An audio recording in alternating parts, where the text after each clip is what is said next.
Alright, so for a second order reaction, again, remember that with the integrated form, what we are worried about is getting it in such a way, writing it so that we can get it to a straight line.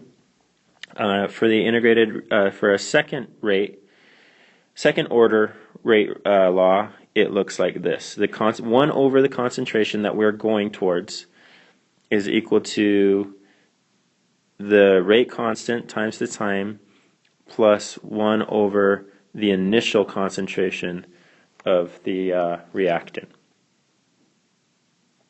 Okay, so that's what's going to give us this straight line, and in this case this is the only one that is going to be a positive. Notice that there's no negative there. Line.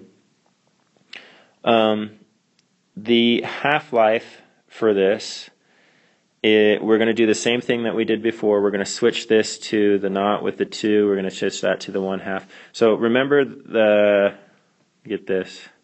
remember this is the equation. The half-life equation, let me just write it again here.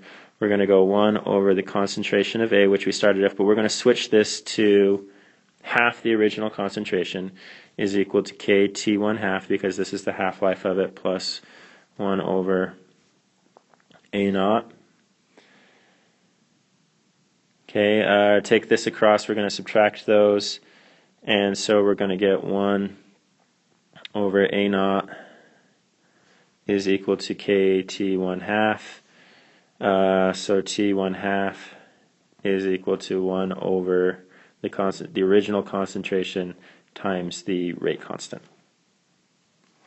All right.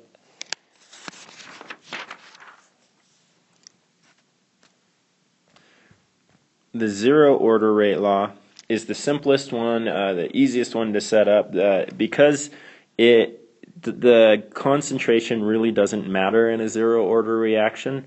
It only matters on like how much surface area there is, or something like that. It's also the easiest to set up. We're going to go the concentration of what we're going for, and remember that's all that this A is. It's just whatever reactant we're using. You could put NO2, C6H6, whatever reactant we're looking at there. Negative KTA, and this is a negative slope again, plus. Right, there's no natural logs, there's no 1 over, it's just set up, it's nice and neat. T 1/2 then, if you set all that up and go through it, is the original concentration over half of the rate. Half times the rate. So that one, it's very, very nice setup-wise, and the graph for that one is already a straight line, so we don't have to do anything with that one. It's very, very nice.